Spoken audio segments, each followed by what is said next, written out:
Warahmatullahi wabarakatuh.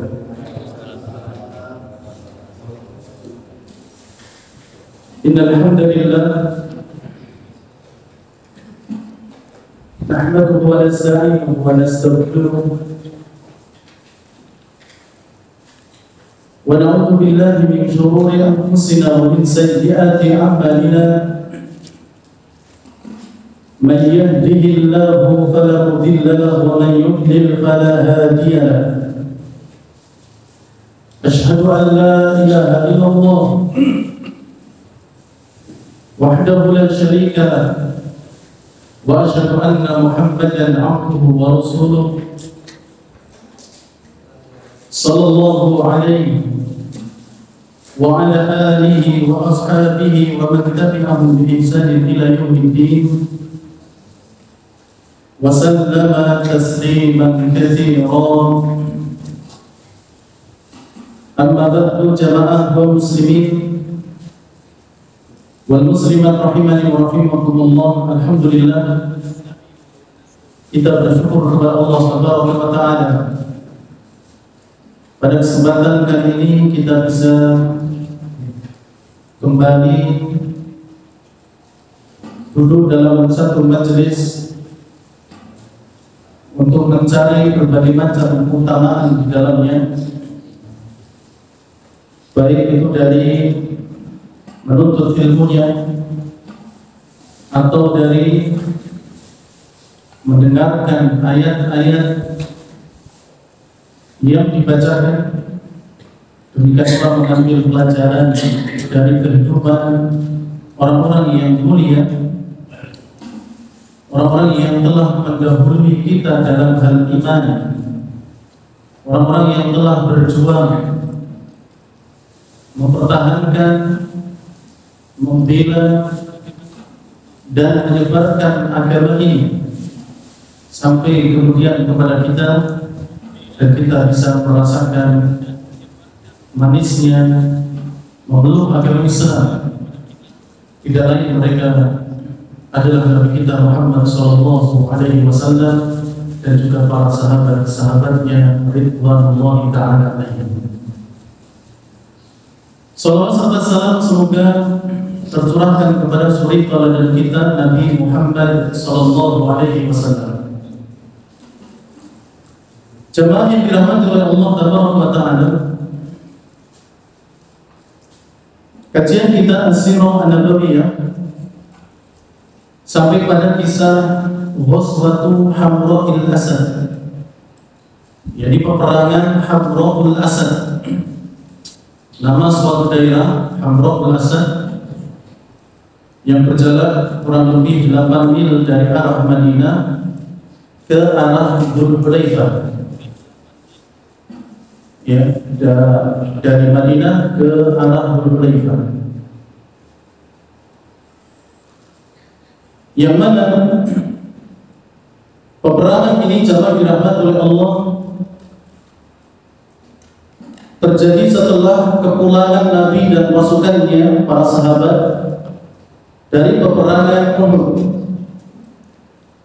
Ketika Nabi kembali ke kota Madinah bersama para sahabat di sore hari Sabtu, maka kemudian pagi harinya di hari Ahad beliau memiliki keinginan untuk menyusul pasukan musyrikin Quraisy yang sedang dalam perjalanan menuju Mekah. Hal itu diawali karena di malam harinya, di malam Ahad, Nabi SAW tidur istirahat malam dalam keadaan masih memikirkan jangan-jangan orang-orang musyrikin mereka belum puas dalam peperangan tadi, sehingga ada keinginan bagi mereka untuk kembali ke Madinah dan menyerang Madinah. Itu yang dipikirkan oleh Nabi SAW. Oleh karena itu jamaah yang dirahmati oleh Allah, disebutkan bahwa Di pagi harinya Nabi SAW memanggil para sahabat.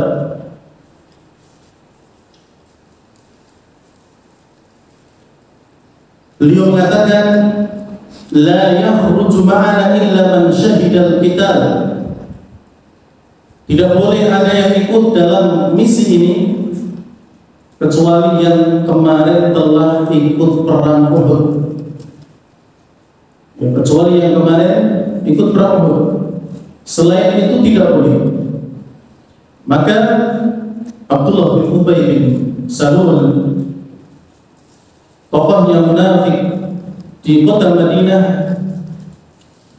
dia pun mengatakan, "Arakabu ma'aka." Wahai Muhammad, bolehkah aku mengikutimu? Bolehkah aku ikut dalam misi ini? Kata Nabi SAW, la, ya, tidak boleh. Ya, jangan.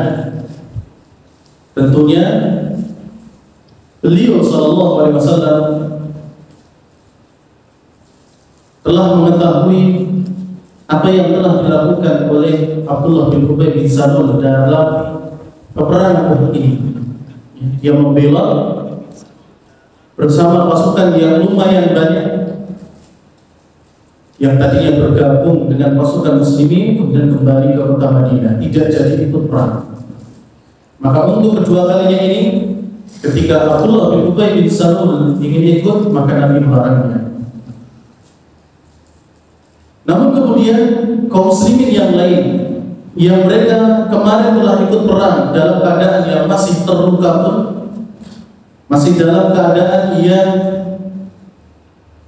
sangat kepayahan, mereka menjawab seruan Nabi SAW seraya mengatakan sam'an wa ta'atan. Ya, kami mendengar dan kami taat wahai Nabi SAW. Maka mereka pun berangkat. Ada jamaah ataupun ada sahabat Jabir bin Abdullah yang beliau pun minta izin karena dalam perang kemarin tidak ikut karena menggantikan posisi ayahnya. Lalu kemudian diizinkan oleh Nabi SAW. Maka jamaah yang dirahmati oleh Allah Taala, berangkatlah pasukan ini yang dipimpin oleh Nabi kita Muhammad SAW. Berangkat, dan ketika sampai di Hamra'ul Asad, maka mereka pun bermarkas di sana. Lalu kemudian tiba-tiba datanglah Ma'bad bin Abi Ma'bad Al-Khuzai, yang saat itu disebutkan dia telah masuk Islam. Namun ada riwayat yang lain yang mengatakan dia masih di atas kesyirikan. Walakinnahu kana nasihan li Rasulillah sallallahu alaihi wasallam. Akan tetapi saat itu dia berpihak kepada Nabi sallallahu alaihi wasallam, memberikan nasihat dan berpihak kepada Nabi sallallahu alaihi wasallam. Jamaah yang dirahmati oleh Allah Taala. Maka setelah ada pertemuan dengan Ma'bad bin Abi Ma'bad, maka Nabi SAW menyuruh dia untuk mengikuti Abu Sufyan dan juga pasukannya. Yang mengikuti Abu Sufyan dan pasukannya. Dan kalau sudah ketemu, diminta untuk membuat mereka takut, ya, membuat mereka was-was dan yang semisalnya.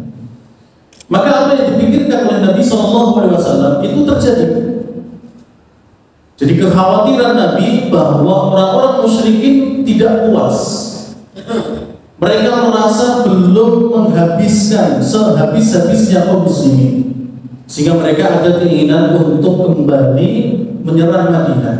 Dan itu terjadi ketika pasukan Abu Sufyan sampai di daerah yang namanya Rauha. Ya, di daerah yang namanya Rauha, di sanalah mereka saling mencela. Ya, talawamu fi ma bainahum. Jadi pasukan musyrikin saling mengolok-olok satu dengan yang lainnya. Yang satu mengatakan kalian belum berbuat apa-apa. Ya. Kalian membebaskan begitu saja orang-orang yang sebenarnya bisa kalian bunuh. Kita belum menghabisi mereka yang sampai ke akar-akarnya. Maka saat itu jamaah yang dirahmati oleh Allah,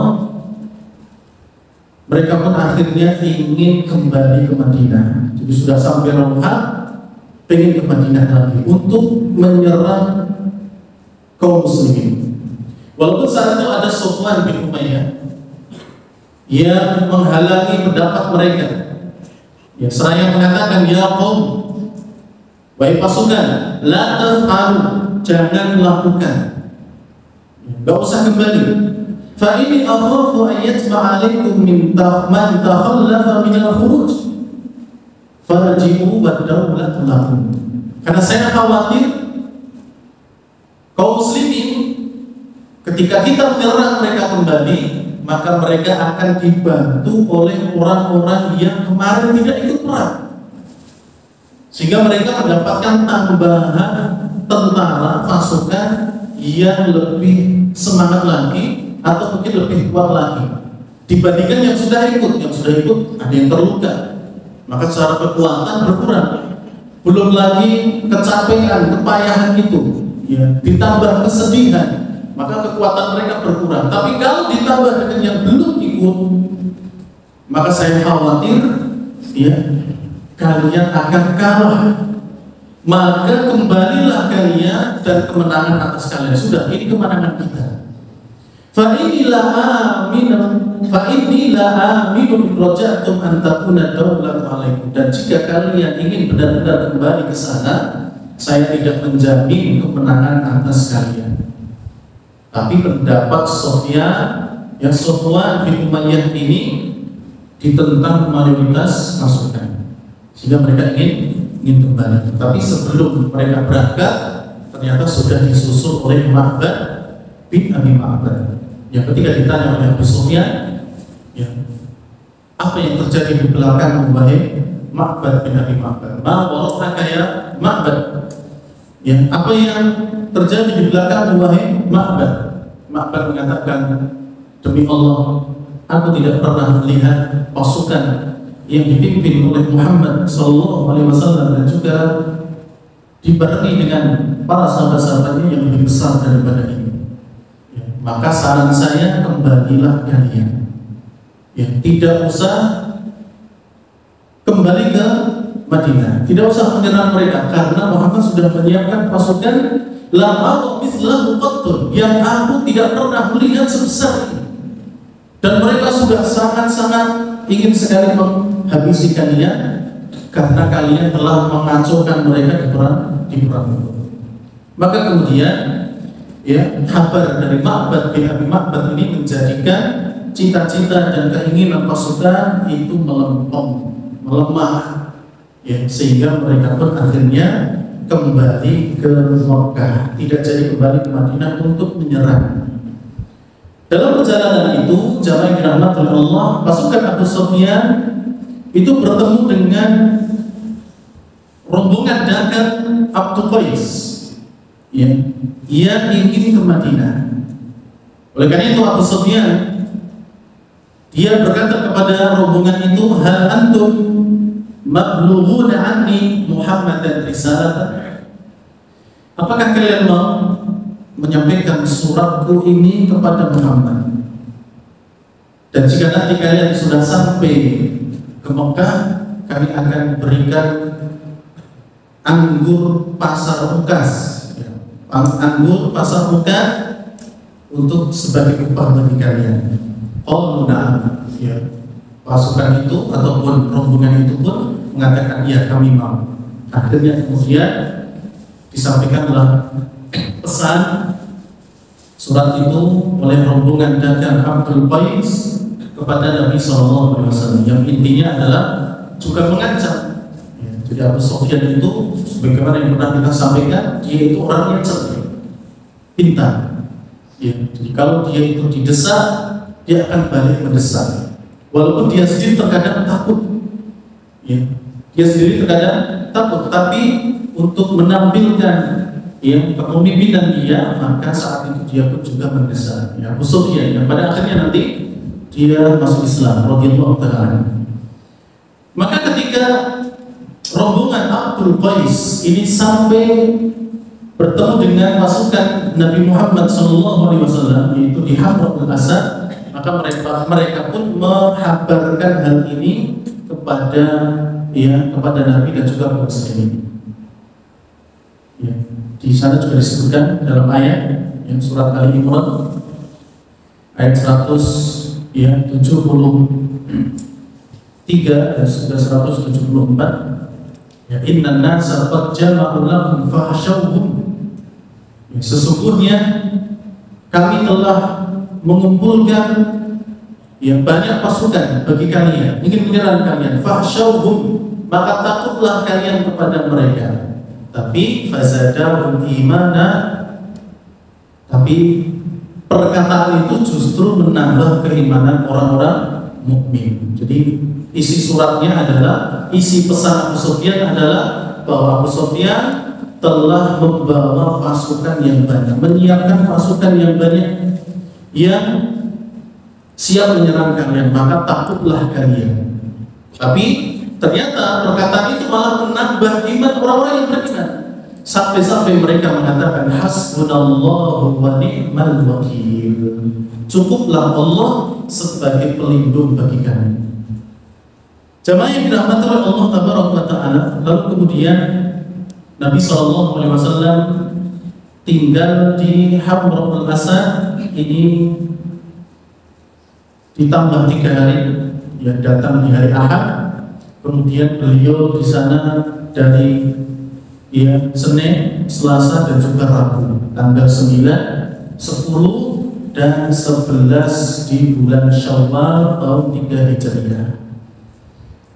Dan pada akhirnya beliau kembali ke Madinah. Jadi tidak terjadi peperangan di sana, tidak terjadi peperangan. Jamaah yang dirahmati oleh Allah tabaraka wa ta'ala, wa aqada Rasulullah sallallahu alaihi wasallam qabla ar-ruju' ila Madinah Abul Azzah al-Jumahi. Sebelum Nabi SAW kembali ke Madinah, saat itu beliau menangkap salah seorang yang pernah ditawan di perang Badar, yang namanya Abu Azzah, kunyahnya Abu Azzah al-Jumahi, atau nama aslinya adalah Amr bin Abdillah, Amr bin Abdillah al-Jumahi. Amr bin Abdillah al-Jumahi, dia termasuk yang pernah ditawan di perang Badar. Dan dia ini jamaah dirahmati oleh Allah, Abu Azzah ini mungkin kalau sekarang bisa dikatakan dia adalah penggiat sosial. Dia adalah orang yang kalau sekarang mungkin bisa dikatakan sangat-sangat aktif dalam menggunakan media sosialnya. Kalau dulu mungkin ada Facebook, dia adalah yang sangat aktif di Facebooknya. Kalau sekarang ada Instagram, ada Twitter, ada YouTube, mungkin dia juga YouTuber. Tentu beda, karena dulu tidak ada. Apa media sosialnya dulu? Syair.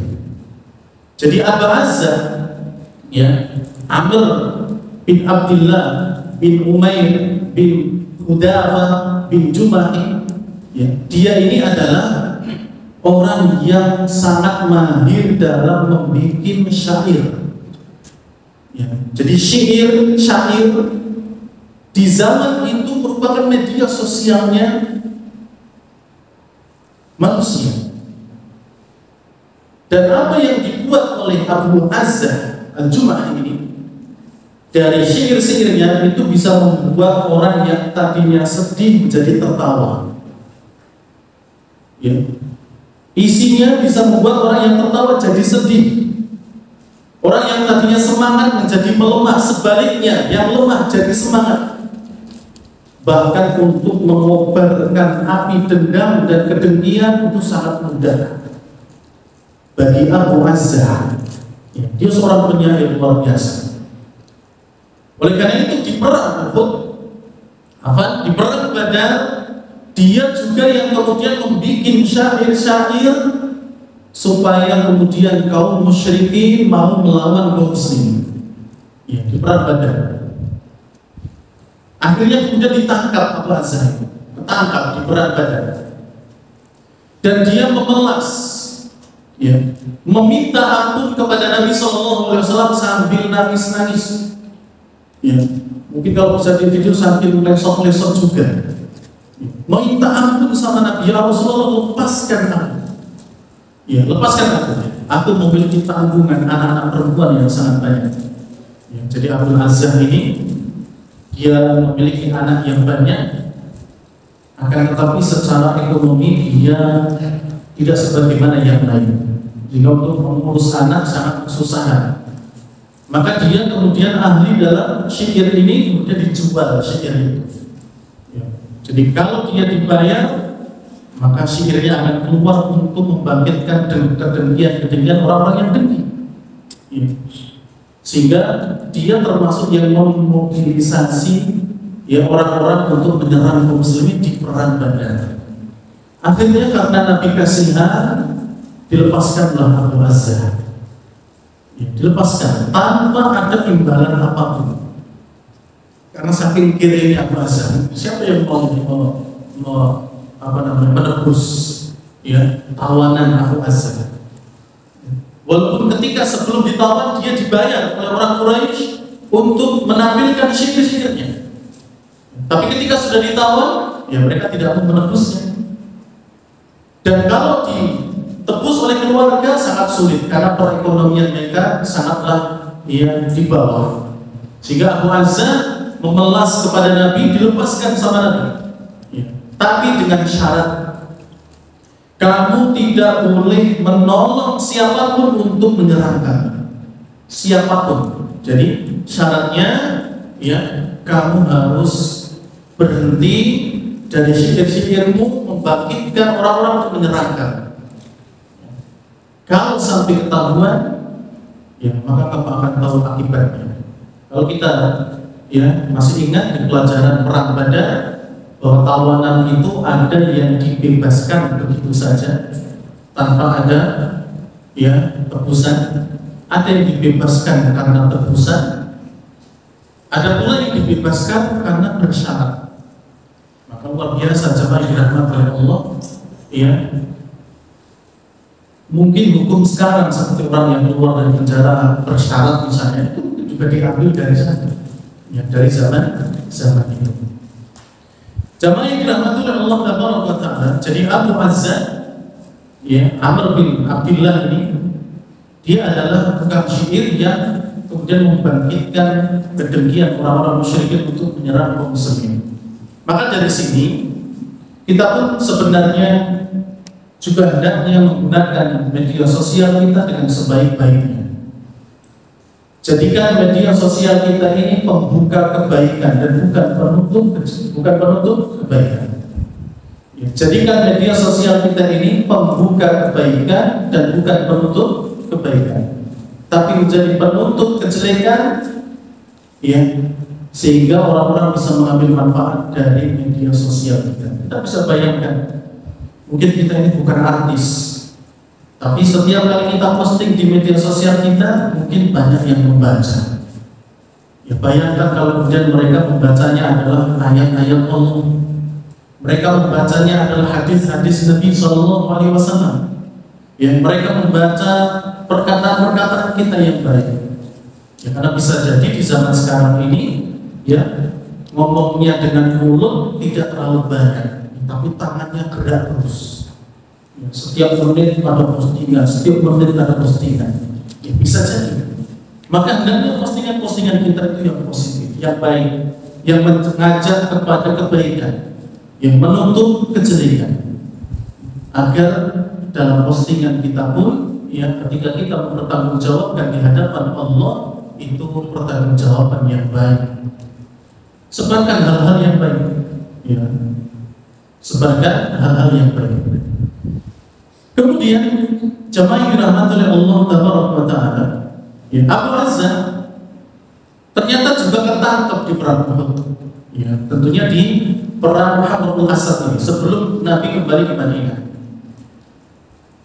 Dan dia pun ketika ditangkap juga mengatakan, lepaskan aku wahai Muhammad. Ya, memelas lagi.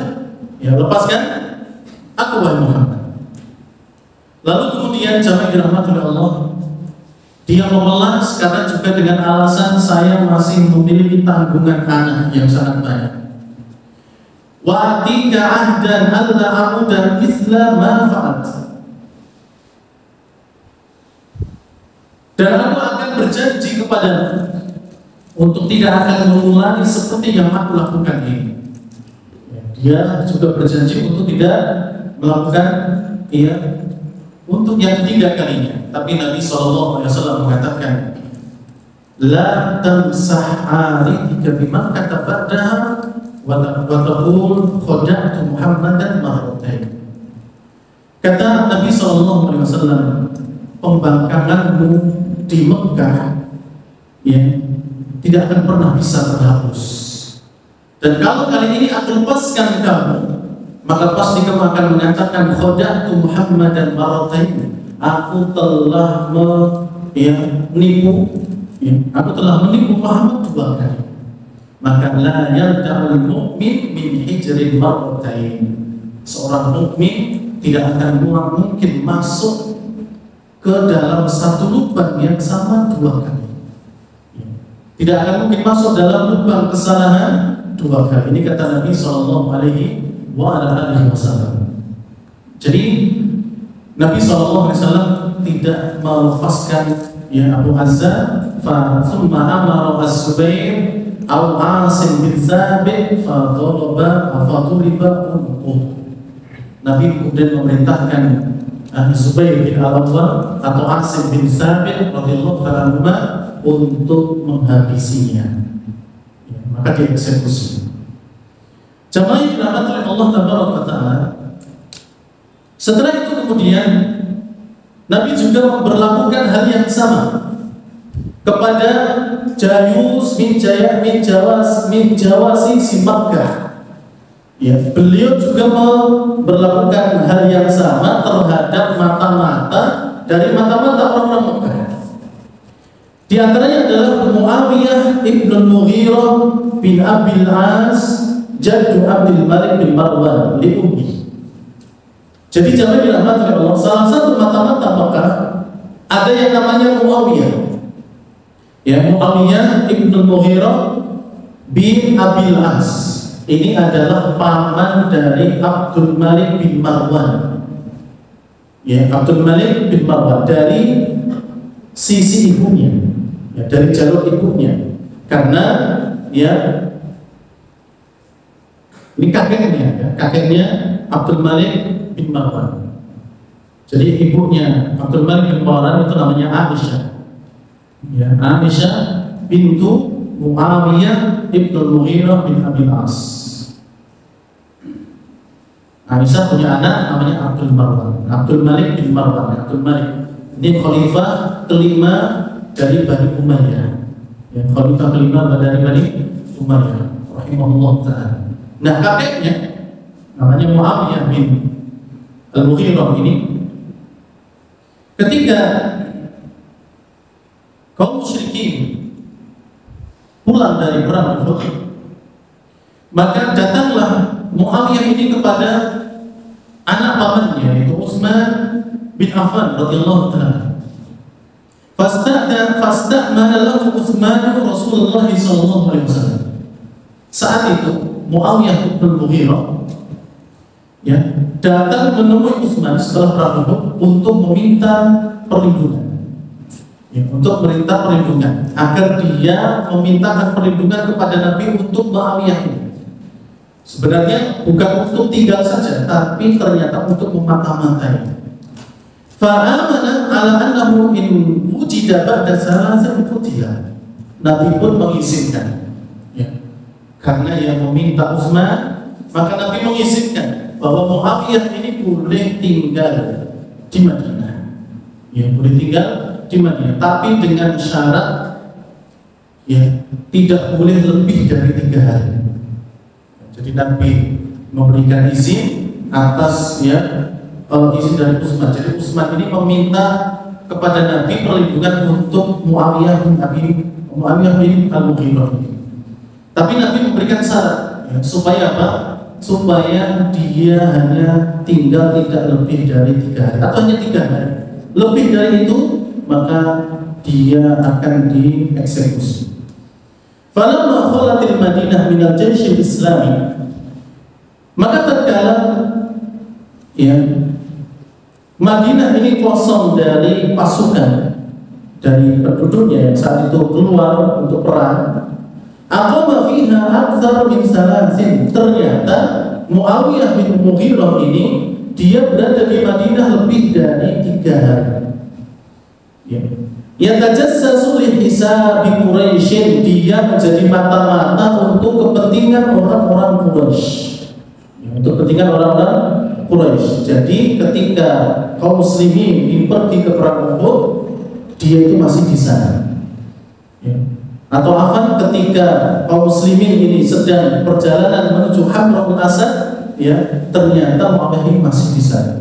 Falamma raja'a al-jaysh, maka ketika pasukan Nabi kembali lagi ke Madinah, kharaja Muawiyah hariban. Muawiyah ini melarikan diri.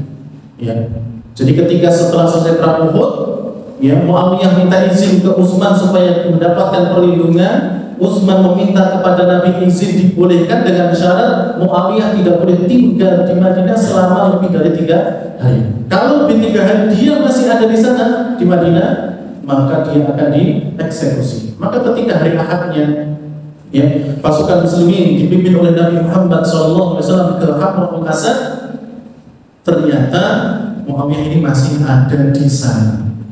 Masih ada di sana. Ketika pasukan sudah kembali ke Madinah lagi, dia melarikan diri. Muawiyah melarikan diri. Fa'amara Rasulullah SAW Zaid bin Harith wa Ammar bin Yasir fata'aqabahu hatta qutila. Maka kemudian Nabi SAW memerintahkan kepada Zaid bin Harithah dan juga Ammar bin Yasir untuk menghabisinya, mengejarnya, kemudian disuruh mengeksekusi. Jamaah yang dirahmati oleh Allah Taala, wa mimma la syakka fihi, dan sebenarnya yang tidak boleh untuk ragukan lagi adalah anna ghazwat Hamra'ul Asad, bahwa peperangan Hamra'ul Asad laisat bi ghazwatin mustaqillah. Ini bukan peperangan yang berdiri sendiri. Bukan peperangan yang berdiri sendiri. Wa innama hiya juz'un min ghazwati Uhud. Justru perang Hamra'ul Asad itu termasuk bagian dari perang Uhud. Kemarin sudah kita sampaikan bahwa perang ini bukan perang yang berdiri sendiri. Tapi perang ini, perang Hamra'ul Asad itu masih bagian dari perang Uhud, walaupun kejadiannya itu sudah beda hari. Maka jamaah yang dirahmati oleh Allah Taala, jadi pada intinya tilka hiya ghazwat Uhud, itulah kisah cerita dari perang Uhud, bijami'i marahiliha wa tafasiliha, dengan seluruh tahapan-tahapannya dan juga perincian-perinciannya. Dan menurut para peneliti, ketika mereka meneliti peperangan ini di perang Uhud, hal kanat hazimatul ahlam, apakah kekalahan ini bisa disematkan kepada salah satu dari kedua pasukan itu? Jadi setelah diteliti oleh para ulama, para peneliti sejarah, apakah boleh dikatakan bahwa kaum muslimin itu kalah dalam peperangan ini? Jadi sebagaimana yang pernah kita sampaikan bahwa kaum musyrikin itu memang tidak 100% mengalahkan kaum muslimin, sehingga tidak bisa juga dikatakan ini kemenangan mutlak bagi kaum musyrikin. Walladzi la yushakku fi, tapi juga yang tidak boleh diragukan adalah anna tafawwuqul askari fi safhati tsaniyah min al-qital kana lil musyrikin. Memang tidak dipungkiri bahwa di peperangan Uhud di bagian yang kedua itu miliknya kaum musyrikin. Di awal kan kaum muslimin sempat memukul mundur musyrikin. Ya, tapi di ronde kedua kembali atau berbalik muslimin yang dipukul mundur oleh musyrikin. Maka memang tidak bisa dipungkiri bahwa di ronde kedua kaum muslimin itu kalah, ya, atau dipukul mundur, ya, bukan kalah, dipukul mundur. Dan itu memang miliknya kaum musyrikin. Wa annahum kana musaytirina ala sahatil qital. Saat itu orang-orang musyrikin benar-benar menguasai peperangan. Wa anna khasaratal arwah wal nufus kana fi janibil muslimin aktsar wa afdah. Dan memang benar kerugian dari sisi manusianya, ya, pasukannya itu yang besar dan parah itu dari kaum muslimin. Jadi saat itu memang banyak yang kemudian mati syahid. Ya, akan tetapi jamaah dirahmati oleh Allah, hal itu tidak menjadikan kemudian ya kaum muslimin kalah total. Ya, kalah total. Jamaah dirahmati oleh Allah Taala, di antara yang menunjukkan hal ini, kenapa tidak dikatakan 100% kaum muslimin kalah, 100% kaum musyrikin menang saat ini. Di antaranya adalah jamaah dirahmati oleh Allah, anna jaysh al-Makki lam yastati ihtilal mu'askir muslimin. Yang pertama, bukti kalau ini bukan kemenangan 100% bagi kaum musyrikin adalah mereka kaum musyrikin itu tidak mampu melimpas pasukan muslimin secara total.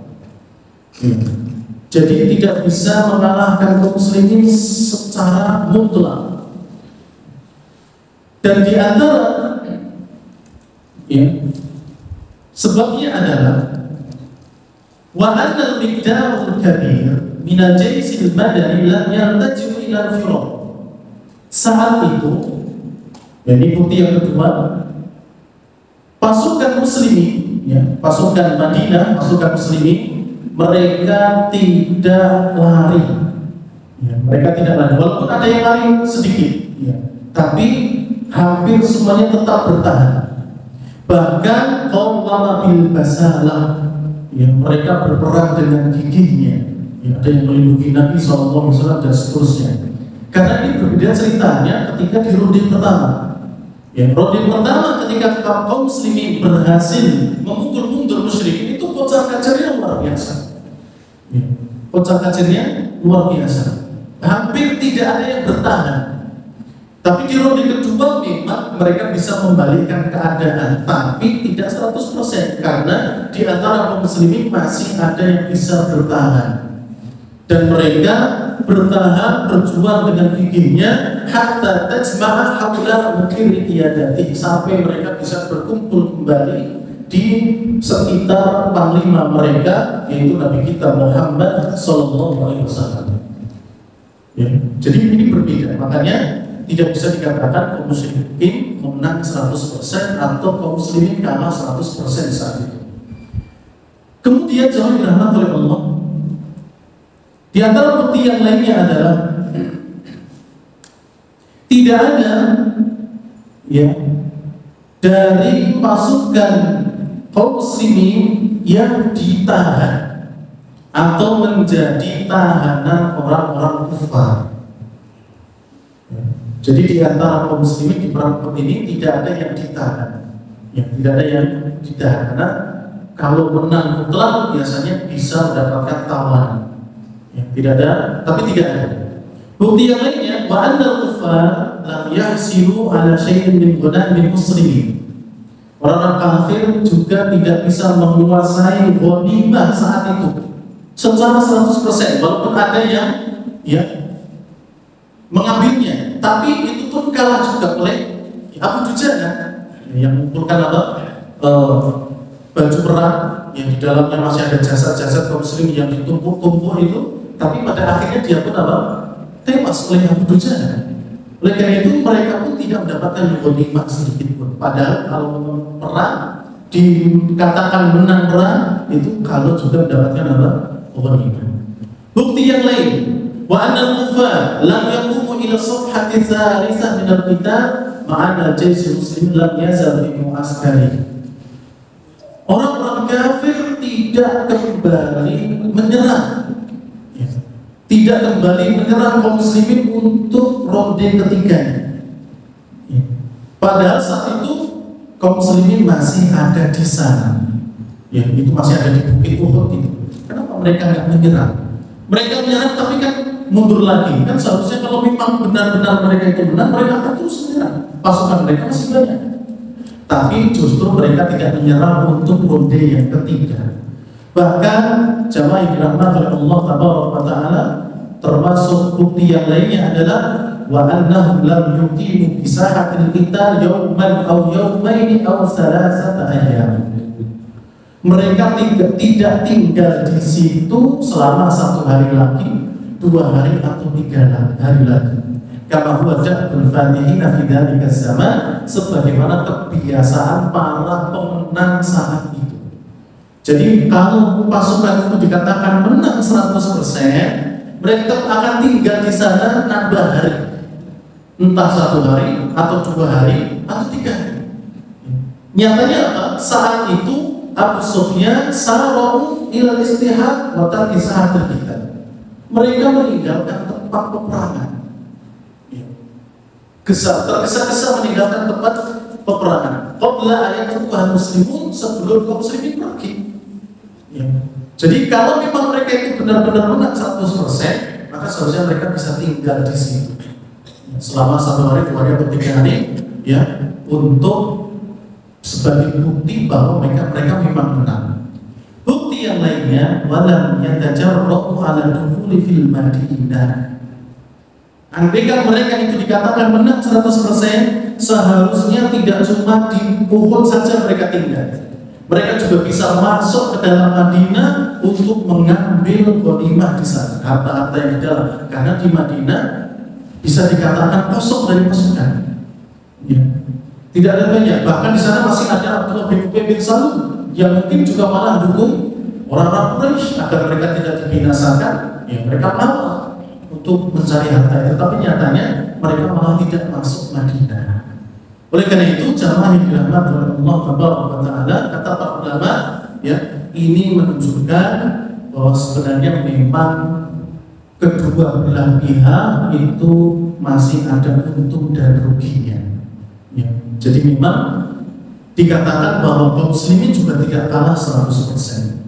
Kaum musyrikin saat itu juga dikatakan tidak menang 100%. Kedua-duanya mereka ada kelebihan, ya, ada keuntungan dari perang itu, kedua-duanya juga mendapatkan kerugian. Ya, kemudian contoh yang lain ataupun bukti yang lain yang menunjukkan bahwasannya mereka itu tidak menang 100% adalah terjadinya olok-olokan di Rawha. Ketika pasukan musyrikin akan kembali ke Mekah, sampai di Rawha mereka istirahat, kemudian apa? Saling mengolok-olok satu dengan yang lainnya. Kalian ini belum melakukan apa-apa. Kalian belum membunuh simpulan. Padahal kalian tinggal selangkah lagi. Dan mereka akan tahu, bahkan Abu Sufyan tahu di atas bukit Uhud itu ada Abu Bakar, ada Umar. Ya, bahkan ketika ngobrol dengan Umar pun, ya, dia yakin bahwa Nabi Muhammad itu ada di atas, ya, masih hidup. Tapi kenapa? Ya, Abu Sufyan malah justru meninggalkan, ya, tempat peperangan. Dan ini menunjukkan bahwasanya memang, ya, peperangan itu tidak 100% milik kaum musyrikin. Dan hal ini Allah sampaikan dalam surat An-Nisa ayat 104, di mana Allah mengatakan wala tahinu fi ibtigha'il qaum. Dan janganlah kalian yang berhenti untuk mengejar kaum itu. In takunu ta'lamuna fa innahum ya'lamuna kama ta'lamun. Sekiranya kalian itu terluka, maka sesungguhnya mereka pun juga terluka sebagaimana kalian juga terluka. Wa tarjuna minallahi ma la yarjun. Tapi kalian bisa mengharap kepada Allah apa-apa yang mereka tidak mengharapkannya dari Allah Subhanahu wa taala. Jamaah yang dirahmati oleh Allah, jadi inilah akhir dari kisah Uswatun Hamzah bin Asad dan masih bagian dari perang Uhud. Dan dengan ini berarti perang Uhud telah selesai, dan insyaallah taala nanti kita akan lanjutkan pada bab-bab dan poin-poin yang selanjutnya biidznillah subhanahu wa ta'ala. Jemaah yang dirahmati oleh Allah Taala, demikian apa yang bisa kita sampaikan pada kesempatan malam hari ini. Mudah-mudahan bermanfaat, bermanfaat, dan kita akhiri subhanallah wa bihamdik, asyhadu an la ilaha illa anta, astaghfiruka wa atubu ilaik. Wassalamualaikum warahmatullahi wabarakatuh.